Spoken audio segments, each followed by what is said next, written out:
VVK วีล็อกเกอร์ไปดีเนาะตอนนี้เราอยู่ในบ้านเนาะอยู่คลิปเหมือนนี้เราจะพาทุกคนไปดานังกับเฮามือหนึ่งตอนนี้เฮากำลังกินเขาสวยกับพอกินเขากับขาไก่เฮาคือกันเนาะเป็นอาหารเขาเวียดเนาะอาหารตามสั่งมีหลายเมนูเดี๋ยวเราจะกินเขากันเนาะแล้วหลังจากนั้นจะสิเดินทางต่อ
ตอนนี้เขาก็มาหอนเครื่องทางแล้ว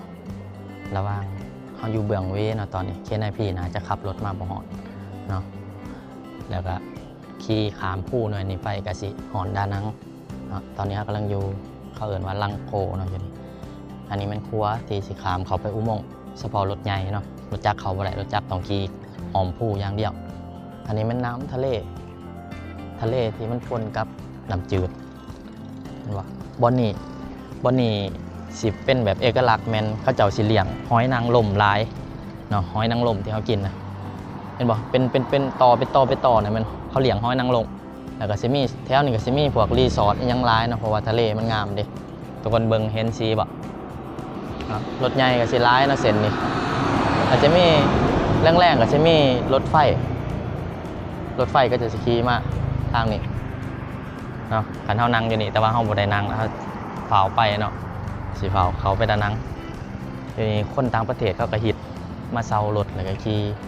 แบบทัวร์นำกันเนาะถ้ามีโอกาสเนาะมาเที่ยวคักแน่นอนเนาะอยู่นี่เดี๋ยวต่อไปเราสิขับรถขึ้นไปอีกเนาะอันนี้แม่นซานเนาะอยู่เทิงภูซานที่ก็เจ้ามักแวไหวก็เจ้าแบบซานเจ้าทินนะเจ้าทินภูเนาะเพราะว่าอันนี้กลางเว้นนะขี่กลางคืนเห็นอยากร้อนๆเนาะเฮาก็เคยขี่มาเนาะ10 โมงกลางคืนเขาก็เคยขี่ขึ้นผู้นี่แล้วตอนสมัยนั้นไปลินเวเนาะลินเวแล้วก็ต้องกลับมาเฮียนอยู่ดานังเขาก็ขับรถคันชิบยาแหละคันที่ขี่อยู่ลาวแล้วเนาะเอามาขับอยู่เวียดเอามาเที่ยวเฮียนอยู่เวียดเนาะตอนนี้กำลังขี่ขึ้นกลางผู้แล้วเนาะขี่ชมวิวไปน้ำกันนะทุกคนเนาะคลิปเนี่ยก็สิบ่คอยได้เว้าไลฟ์ปานใดแต่ก็เว้าไลฟ์อยู่ในนึงเนาะ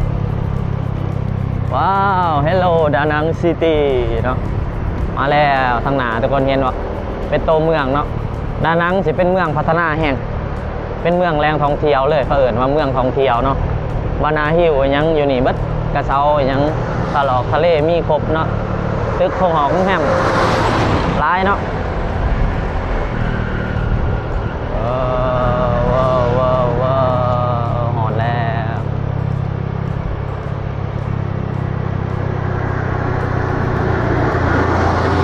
วันนี้ก็โค้งฮักศอกคือกันเนาะโอ้คิดหอนแห้ง6 ปีแล้วเข้าบ่ได้มานี่เนาะโอ้มียังเปลี่ยนแปลงหลายอย่างบ่เดี๋ยวไปเบิ่งเนาะเขาจะไปเฮือนอ้ายเนาะทางเขาสิขี่ไปนี่แม่นสิพาน้องเฮียนเขาอยู่ เดี๋ยวเขาสิท้ายห้องเรียนเอาให้เบิ่งเนาะ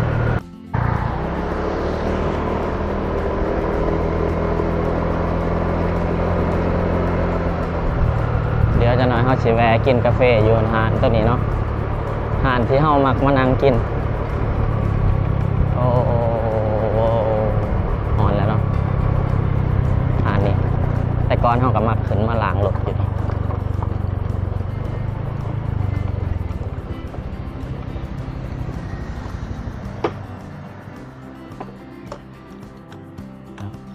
ต้นแปดใต้แล้วเนาะแต่ก่อนยังงามอยู่มีบอลนี้เนาะบอลวัยรุ่นมักมาขับบิ๊กไบค์มักมาโขงอยู่นี่เดี๋ยว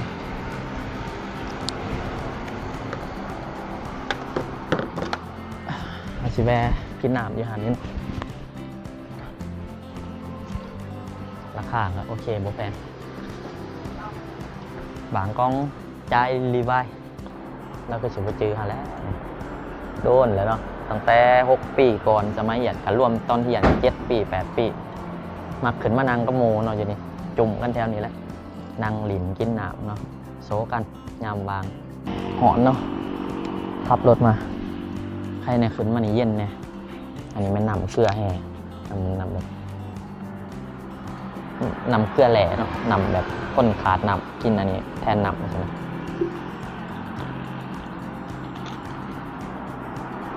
เปลี่ยนแปลงร้ายเนาะมาเนี่ยแต่บุหูว่าอยู่ลุมสิเปลี่ยนแปลงสำใด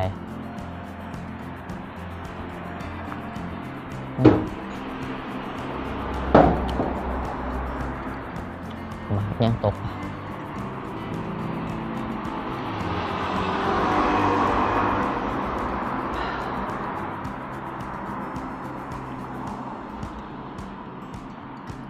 คิดเลยว่ามือหนึ่งเขายี่สิมานั่งอยู่นี่คือเก่าเนาะกลับมาคืนอยู่บอลนี่เป็นเวลาโดนแห้งเขาทำเรายังจือเขาเซยเนาะอย่าแบบนี้học mày đó mày nhổm con lên đấy không bừng lên à ít àไอ้ก้อนต้นบอลหาเราจะมีต้นแปดเข้ามาถ่ายหูปร้ายเนาะมันเป็นชิคแบบจุดแลนด์มาร์กแบบจุดเช็คอินนะไอ้เดี๋ยวนี้เขาจะไปเช็คอินอยู่เทิงเนาะใหญ่เขาถามเรากี่เราจื้อเขาเจอแล้วว่าโอ้จื้อว่าบริเห็นโดนแล้วแต่ก่อนเนี่ยกลุ่มเจ้าขับรถบิ๊กไบค์ขึ้นมานั่งกินน้ำยังถามเราจะไม่เมียนบอกว่าโอ้ยังว่าท่านแตงละมีแต่แฟนสมมติเราหลอดอุโมงค์มากนี่เขาจะออกมาทางนี้แล้วก็ซื้อไปมันเขาไปในเมืองเขาบริหลอดอุโมงค์เข้ามาทางหลังเลยเนาะหอนแล้วนี่เนาะห้องเรียนเขาเงาแต่เนาะแต่สนนี่หอนฝุ่นเลยโอ้ก็จะเปลี่ยนแปลงร้ายเนาะนักเรียนก็จะเรียนนะนักศึกษาเล่ากับร้ายกันเนี่ยอย่างนี้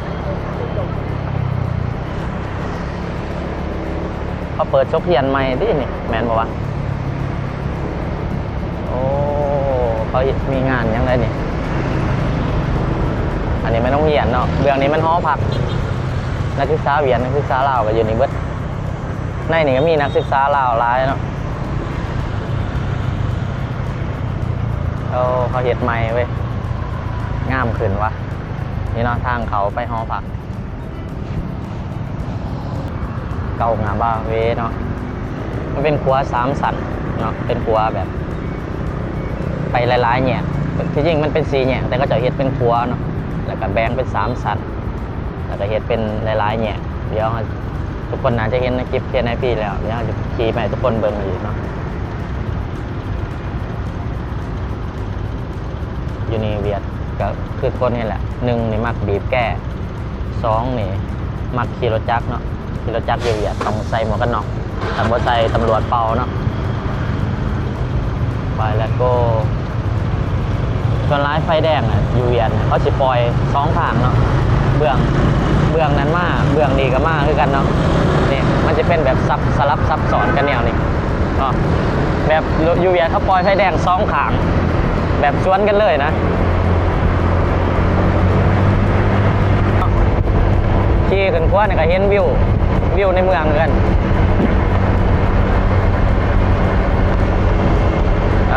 ตอนน้ำมาน่ะผู้หน่วยนั่นเนาะเอาขี่รถอยู่ทั้งผู้หน่วยนั่นบัดนี้เอาลงมาในเมืองแล้ว วเนี่ยมันเป็น3 สันเนี่ยหน่อยทุกคนตอนนี้เขาในเมืองแล้วเนาะเขาในตัวเมืองแล้ว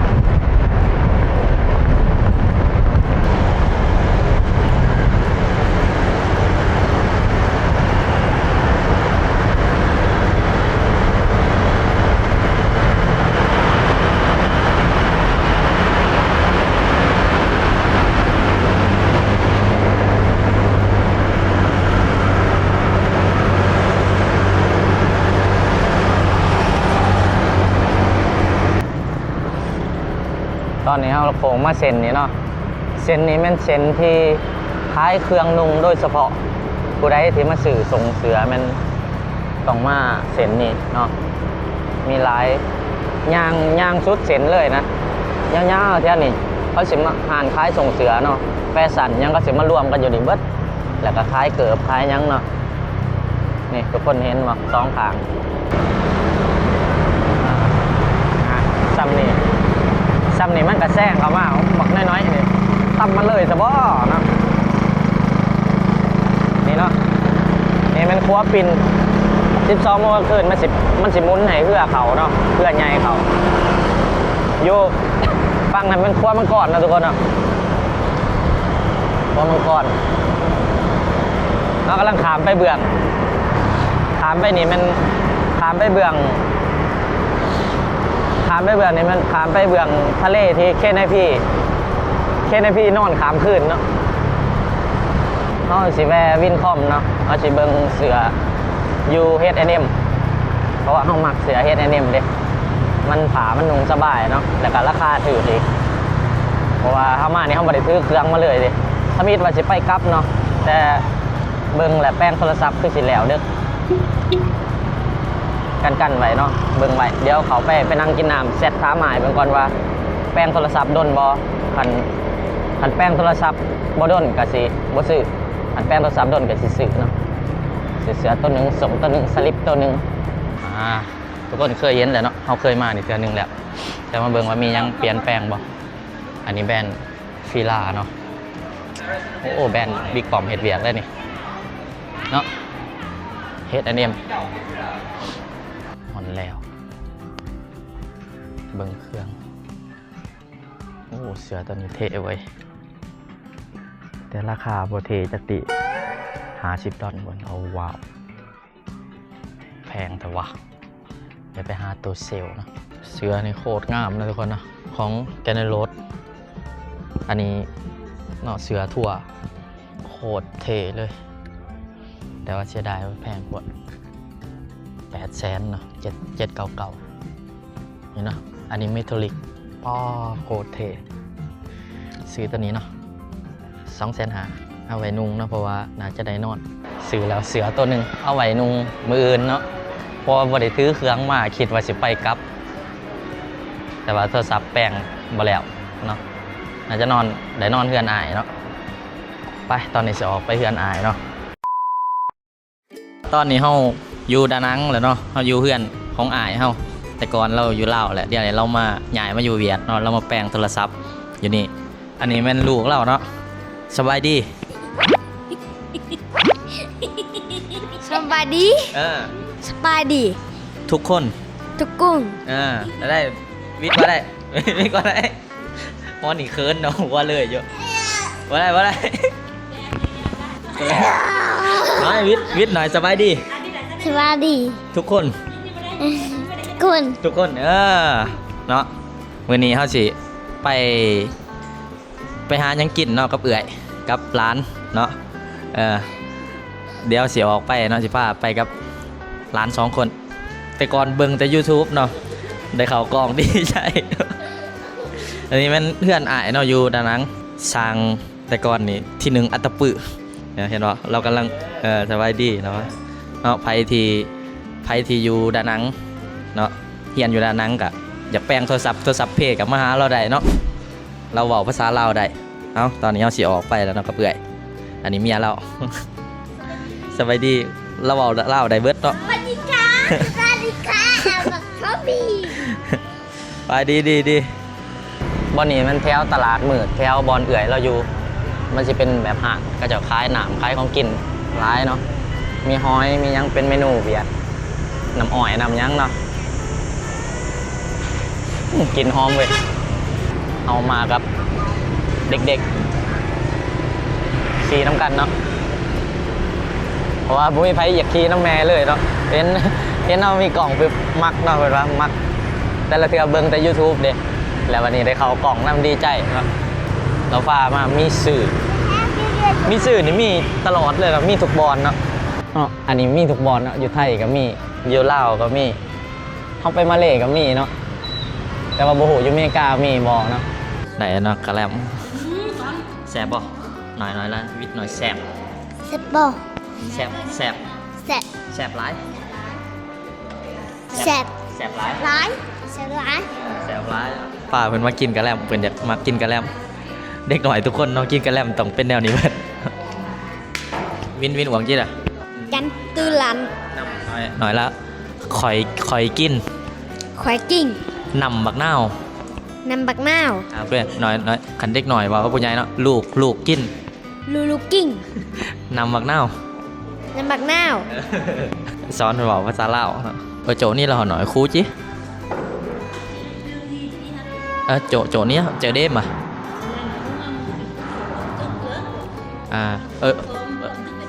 อำถึกครูนี่อยู่แถวนี้นักศึกษาหลายเนาะแล้วก็แถวนี้มันเป็นแบบตลาดมืดตลาดแบบกลางคืนก็จะสิขายของกินอะไรสินะก็จะนักศึกษายังอยู่เขาจะกสิมานี่มากินยังอยู่นี่ก็มีหลายเมนูครับจะบอกร้านเราเหล็ก12เนาะมันบอกเหล็ก12แหละจะครัวเนาะวิทย์หน่อย12 ชิดซอน 12 ชิดซอน 12 ชิดซอง วันนี้บอกแจกไปเนาะหลังจากกินน้ำแล้วเนาะนอกจากขับรถเมื่อวันนี้สบายเนาะมีเด็กจับกล่องให้ ว้ายวันนี้ชมวิวเนาะกลางคืนอยู่เวียดอยู่นี่กลางคืนกับสิคึกคืนวันนี้เนาะรถจักรหลายสองขางทุกคนเห็นกับสิมีเขาจะขายมีโรตีเวียดมีน้ำปั่นหลายแห้งเนาะอยู่นี่โอ้โหสิกินยังเลยเขากินเข่าแล้วเนาะกินนี่กินข้าวเปียกแล้วเห็ดข้าวเปียกให้กินเนาะมื้อนี้พาร้านมากินน้ำกับกินกระแลมแล้วก็เบิ่งอันนี้เนาะขี่ชมวิวเวียดกับสิขับรถสไตล์เนาะแบบเซียวๆขับรถอยู่เวียดนี่คือสิตั้มกันตลอดเนาะแบบมันเป็นดาดเนี่ยได้กับผู้แล้วก็มักบีบแก้เนาะกันอยู่เล่านี่บีบแก้นี่ตีกันแล้วนี่สิถามว่ามวนบ่เนาะวุ้ยวิทย์หน่อยละมวนหลาย เมื่อไร ขอบใจบ่าวแหว เจ๊บ้าแหว ขอบใจ ขอบใจ บ่าวแหว บ้าแหว ทีผ้า ชิบ้า ไปลิน ไปลิน อันนี้วิทย์น้อยขอบใจ ขอบใจ บ่าวแหว บ้าแหว ทีผ้า พี่ผ้า ไปกิน ไปกิ้ง กะแลม กะเล่ม พาทุกคนเบิ่งบรรยากาศตอนกลางคืนอยู่แถวนี้เนาะขันเขาในเมืองไอรีนี่โอ้มันแหงสีร้ายกว่านี้เนาะ บ๊ายบาย ทุกคน ทุกคน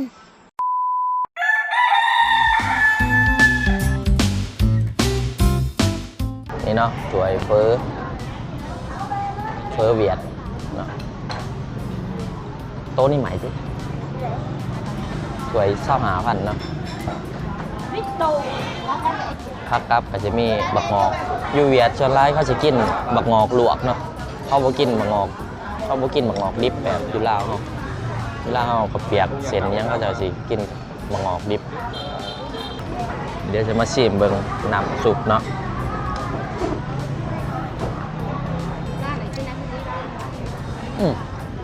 แบบรสชาติแบบบ่ต้องปรุงเลยนะรสชาติแบบก็จะปรุงมาแสบแล้วนะเนาะเส้นก็จะเป็นเส้นแบบนี้เส้นเฟออันนี้เฟอของไม้ลอยเซยฮะcái phở tương tương phở gói bên ăn là hàng cái sợi hàng thác đấy mà phở gói là cái này là sợi phở tươi phải không? Ồ,อันนี้มันเส้นเฟอสดที่เขาจะเฮ็ดปั่นขึ้นมาเนาะมันฟีลแบบเส้นกับเปียกเท่าแหละเส้นกับเปียกก็จะเฮ็ดขึ้นมา ฟอที่มันเป็นเส้นแป้ๆมันเป็นเส้นเฟอสำเร็จรูปเนาะแต่ตัวนี้เป็นเฟอที่เขาจะปั่นมาเองอาจจะว่าเฟอออริจินอลเนาะมาเดินทุกคนกินแบ็คเฟิร์สด้วยกัน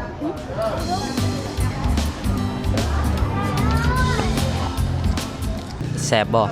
แซ่บบ่ แซบไลฟ์พี่หน่อย แซ่บหลาย แซบไลฟ์แซบไลฟ์ แซ่บหลาย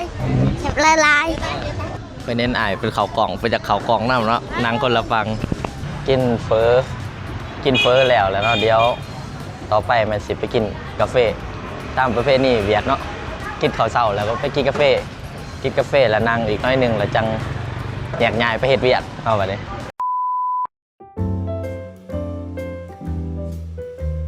บรรยากาศหานเย็นดีเนาะเฮาสั่งคาเฟ่มะพร้าวเนาะเดี๋ยวเบิ่งว่าคาเฟ่มะพร้าวมันจะเป็นยังไง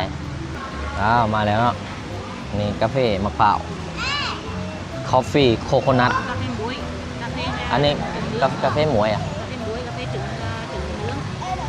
โอ้อันนี้กาแฟมะพร้าวอันนี้กาแฟเกลืออันนี้กาแฟไข่เค็มมีหลายแบบอันนี้ตาดาวแต่อันนี้ซ่ามักฟีดเพื่อเขากินมือนั้นเนาะแปลกแฮะอันนี้ตัวนี้เนี่ยเขากินเนี่ยแต่ว่า2อันนี้เนาะแปลกแฮะกาแฟเกลือก็กาแฟไข่แค่นี้ขอไอ้หวังดิอันว่าตัวไล่ยูเวียดไปกินกาแฟเขาสิเอาสาวมาให้ก่อนเพราะว่ากินกาแฟแล้วก็จิบกับสาเนาะเห็นนี่จีหวังเนี่ยวินนะจีหวังนะโมจีหวังEm kêu vị chưa là em kêu vị chứ rồi. แฮ่หวังอันนี้เหลือแล้วกินกาแฟไข่เค็มแค่นี้หันยะเฮืองวีนี่นะ Em đưa bèo bèo bèo nữa. มันจะเป็นแบบกินกาแฟมันเนาะ Làm hút cho nhiều nhiều mà cảm nhận được chứ. Nhiều nhiều á. ชิมเบิ้ง Ngon má.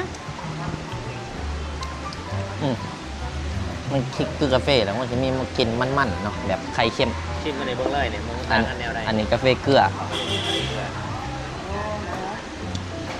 อันนี้เข้มกว่าอันนี้ อันนี้เข้มกว่าน้อยนึงแต่ว่ามันกับบุเข้มปานนั่นนะมันก็เข้มแบบมีรสชาติกาแฟมะพร้าวกับจิ้มมันแบบมะพร้าวเนาะกินกะทิ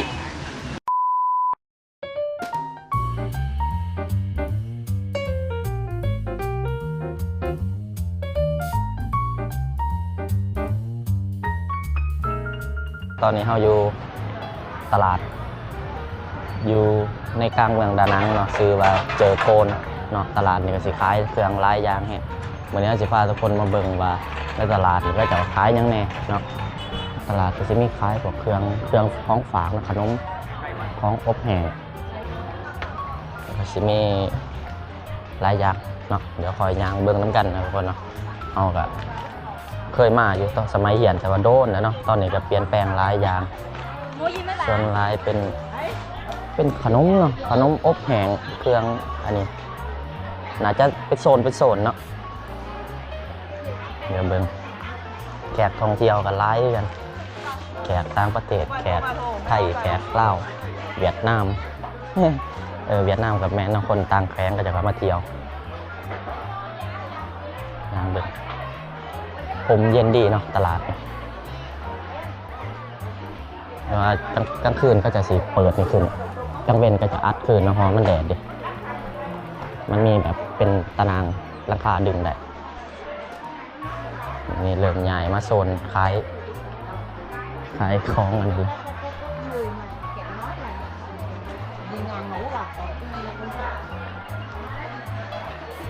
งานเบิ่งกัน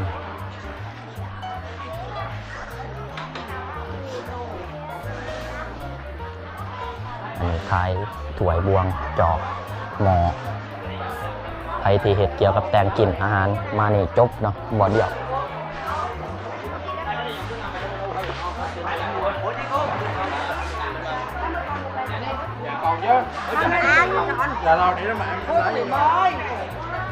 ไงเนาะตลาดย่างแบบหอบผิดโอ้ทางนี้โซนนี้ก็จะสิขายสีนเนาะโซนเบืองนะเอามาโซนเบืองนี้ซะย่างเลาะเบิ่งโอ้ปลาหมึกแห้งทุกคน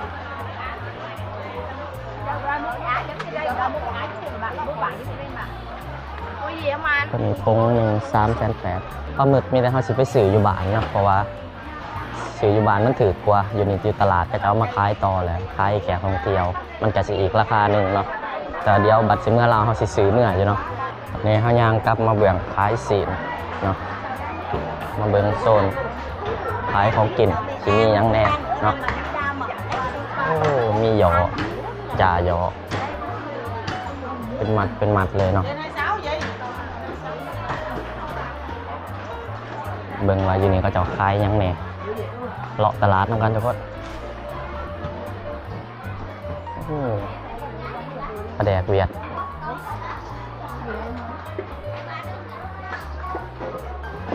โอ้โซนนี้โซนปลาแดกเวียดโอ้กินปลาแดกแห้งเป็นแห้งเลยวะ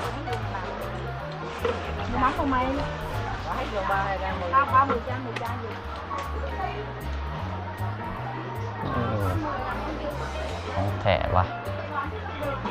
โซนอันนี้เป็นโซนอาหารอันนี้โซนข้าวปุ่นโซนข้าว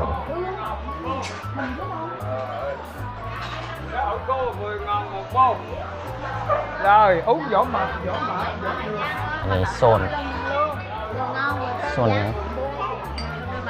โซนขายน้ำหวานบ่มีเว้ยโอ้อาหารตัดผมมินิโอ้โหหน่อยๆนึงเนาะ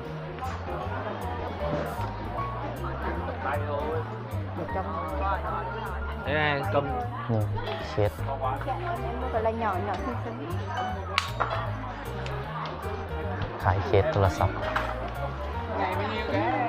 ยางออกมาคืนเนาะเดี๋ยวสิยางไปส่วนเบื้องบนเนาะออกบุกเขาในทะลุเขาในตอนนี้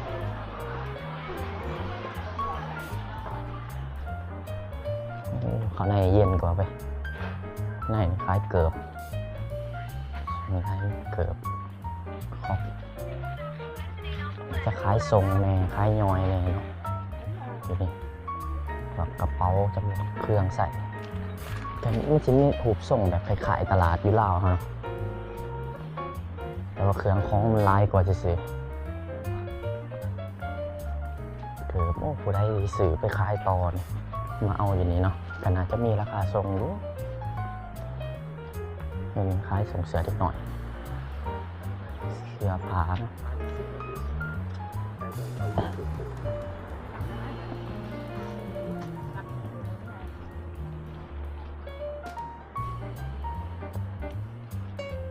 โอ้อันนี้โซนขายเครื่องผู้หญิงบ้านี่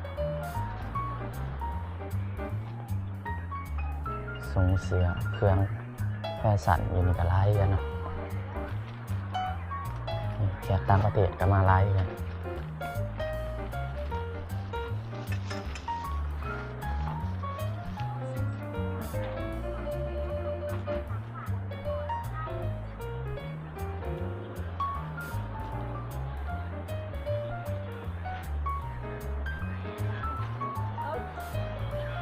ย่างไปเรื่อยๆเนาะ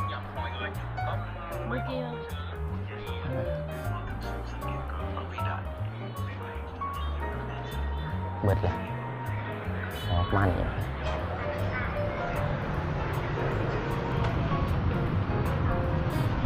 อะอันนี้ยาวมาหนองเนาะบ่คอยมีอย่างตลาดนี่จะมีหลายอย่างอยู่ขันไฟมาสื่อเครื่องสื่อของนั่นหรอส่งเสือเครื่องใส่ของกินเนาะตามภาษาตลาดอันนี้มันยาสูบได้ทุกคนบ่องยาสูบเนาะใครที่มานั่งกินน้ำก็สามารถสูบได้มันสิเป็นแบบบ่องซ่านะแต่ว่ามันเป็นยาสูบแล้วลอยเนาะสูบแล้วเมาใช่ไหมแล้วใครที่แบบต้องซ้ายแข้งในลีจังสูบได้ลอยเนาะหลังจากออกตลาดก็เกี่ยมสิกับเวเนาะแต่ว่าระหว่างทางมานั่งพักผ่อนก่อนนอนพักผ่อนเย็นๆเนาะอยู่แคมป์ทะเลเนาะว่าทางเข้าไปมันจะอยู่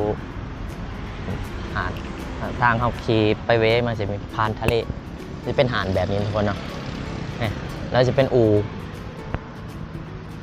สิจะมีตังสิและปินหนาไปวิวทะเลสิโอ้อากาศลมเย็นเนาะ นะมีแหงเนาะลมพัดเย็นดีตาจะมีเสียงรถแล่นซื้อเนาะมาน้ำอ้อยเย็นๆเนาะทุกคนเนาะ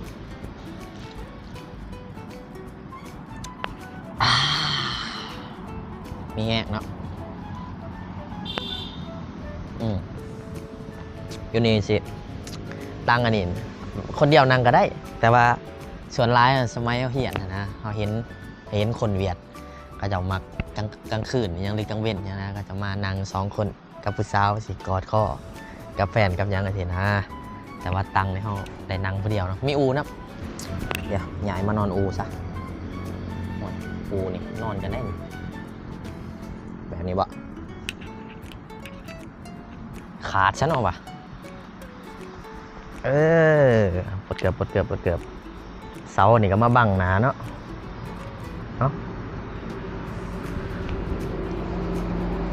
เห็นอยู่ปะเสาบังหนานะทุกคนมาดานังประมาณ2 มื้อเนาะคืนนึงนอนเพื่อนนายตื่นมาแล้วก็ไปกินข้าวเสากับอ้ายกับยังเนาะคลิปนี้ก็สิเป็นคลิปยาวเลยเนาะใครที่เบิ่งมาตอนสุดท้ายก็ขอบใจทุกคนเด้อที่เบิ่งคลิปหอนสุดท้ายเนาะแต่ว่ายังบ่ทันปิดคลิปผู้หรอกปิดคลิปอยู่เฮือนพุ่นเนาะระหว่างการเดินทางไปนี่ยังมีหลายสิ่งหลายอย่างอยู่เนาะจริงๆเฮาอยากเข้าไปถ่ายอยู่ในโรงเรียนได้โรงเรียนเก่านะแต่ว่ามีป้องกันมีหยังเนาะก็เจ้าบ่อยากปล่อยให้เขาไปถ่ายมั่วซั่วบันไดเนาะต้องได้รับอนุญาตก่อนเฮาก็เลยบ่ได้ถ่ายเนาะบ่ได้เข้าไปมันยากแน่ยังอีกมื้อนึงเนาะมื้ออื่นแล้วก็มื้อฮื้อก็ได้สิได้กลับลาวแล้วเนาะวันที่20หาเนาะกลับลาวแล้วหลังจากนั่งพักได้น้อยนึงก็หลายเติมเนาะประมาณ30 นาทีเดี๋ยวสิได้ขับรถเข้าไปในเวเนาะบัดนี้ขับขึ้นปูหน่อยนะทุกคนเนาะขึ้นไปเทิงพุ่นปื๊ดขึ้นเทิงพุ่นบอนที่แบบวิวที่งามที่สุดเนาะเดี๋ยวจะให้ทุกคนเบิ่งเนาะเขาสวยอยู่นี่อยู่เทิงภูเลยเนาะแถวเทิงนี่โคตรเย็นเลยอันนี้มันแดวไฮเวิร์นเนาะบอลเคนไอพีขึ้นมาแหละเฮาสิมากิน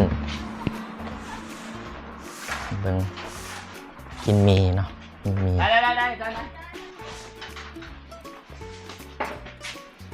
เบิ่งว่าได้กรอบมีงั้นมีtôm màyมีtôm trứng á có cho em một mì tôm trứng cho thêm một tô mì tôm trứng được Hà ơi view โคตรได้อยู่นี่คันนั่งอยู่นี่ก็สิเบิ่งรถโค้ง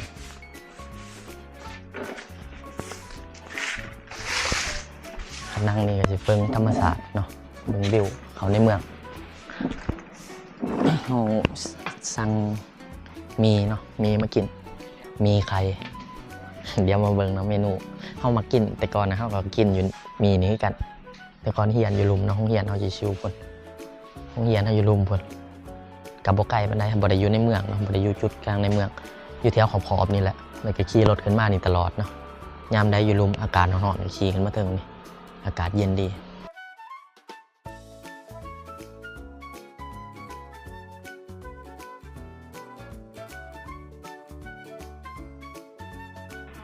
นี่เนาะมีของเราเนาะมาแล้วเป็นมีใส่อันนี้ชนไล่เวียดของปุ่งอยู่ลาวเขาจะมีมักเพชรน้ำตาลซอสอย่างเนาะอยู่เวียดมีแต่ซอสอย่างเดียว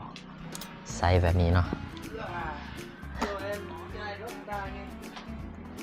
ใส่แบบนี้อยู่เวียดมาตอนเช้ากินเฟอตอนสวยกินมีเนาะตอนแรงสิกินยังอีกเนาะรุ่นกันมีสไตล์เวียดนามโคตรหอมเลย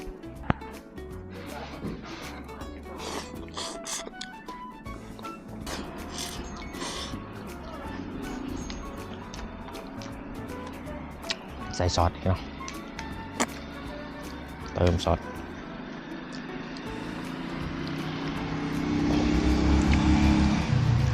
นี่ก็เป็นซอสบักเผ็ดเนาะแล้วก็มีเผ็ดๆน้อยนึง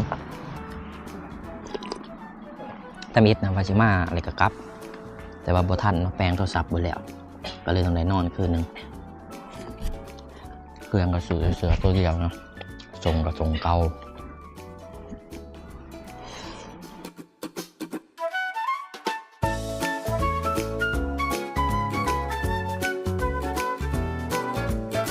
โอเคเนาะตอนนี้กินข้าวแล้วเนาะ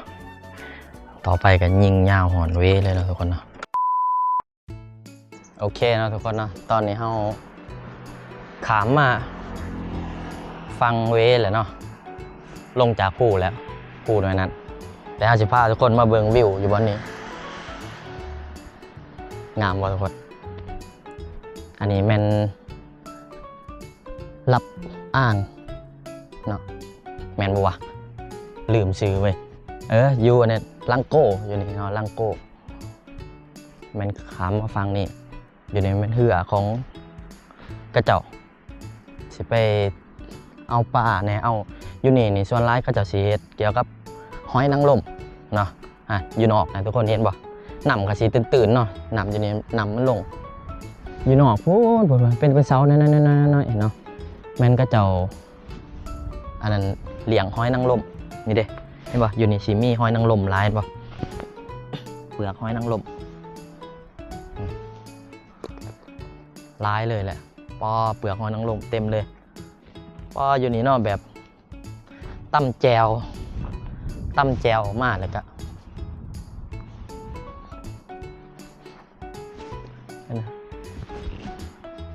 อยู่นี่เนาะขันตำแจวแล้วก็ขี่เหือไปเนาะแล้วก็กินแบบสดๆคือสิคักไปนี่หอยนางรมเต็มเลยเนาะอยู่นี่อากาศกระแดดระหว่างทางเมื่อเนาะแวะถ่ายทุกคนเบิ่งโอ้ถ่าย MV อยู่นี่โคตรงามเลยเนาะบึดกระหมบึดกระแดดเนาะเพราะว่าเมฆร้ายมือนี่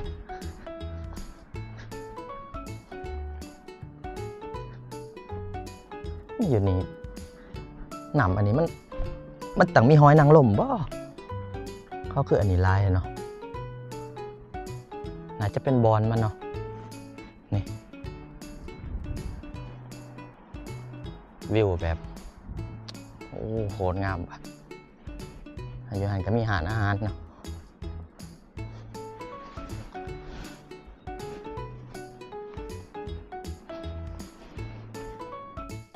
อยู่พื้นก็จะมีแบบพวกเปลือกหอยยังไม่ค่อยลายเองเนาะนี่เปลือกหอยนี่หอยนี่มันยังไม่ทันตายเลยนี่เห็นป่ะเห็นป่ะมันติ่งเห็นป่ะนี่หอยตัวนี้นี่หอยนี่กินได้วะน่าจะกินได้ดิบ่หูกันว่าหอยยังบ่กล้าจับยานโอ้มีอันนั้นน้ำได้นี่เด้หอยนางรมก็มีเนาะเต็มเลยบ่หูว่ามันลุบหรือบ่นะเดี๋ยวยางไปเบิ่งโอ้เด้บ่ลุบว้าวนี่เนาะหอยนางรมแบบสดน่าจะอันนี้ที่มันติ่งอยู่เนาะมีอยู่วะโอ้บ่ได้ถือแนวงัดมาเว้ยเด้ตัวนี้บ่มีละลายอยู่เนาะอยู่ฝนก็มียางเบิ่งบาดขันอยู่ไก่บ้านนี่ตั้มแจวมาใส่เลยอันนี้บ่ได้อยู่ไก่ซื่อๆเด้อเบิ่งเนาะนี่โอ้คักแท้หอยนางรมมันสิมักติดตามพวกเสาพวกอันนี้เนาะมีอยู่นี่แต่ว่ามันแข็งเนาะเดี๋ยวเอากระแจรถงัดลองเบิ่งเนาะมีปะ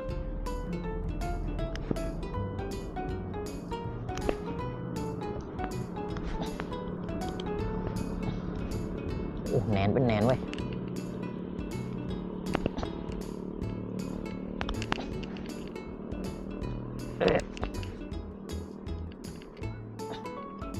แจรถฮักซะเนาะเมื่อบ่ได้ โหดแข็งเลย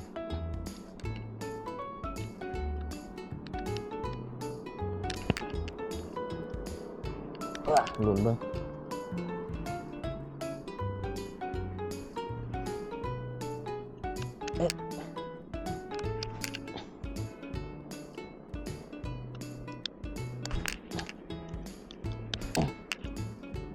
เนี่ยมีอยู่เนาะในนี่แต่ว่ามันหนีบแหนนเป็นแหนนเว้ยมาเด้โอ้วะโอ้ต่ำแจวมาเด้เนาะเดี๋ยวสุดหนาเนาะเดี๋ยวมาคลิปสุดหนาสิมาเฮ็ดคลิปกินหอยนางรมตอนนี้ก็อาจจะไม่ได้กินแล้วเนาะต้องได้ขับรถเมื่อก็แดดกับแดดเนาะอากาศวันนี้ก็จะเป็นจุดเช็คอินอีกบอนหนึ่งเนาะก็จะมักมาถ่ายรูปอยู่แถวๆนี่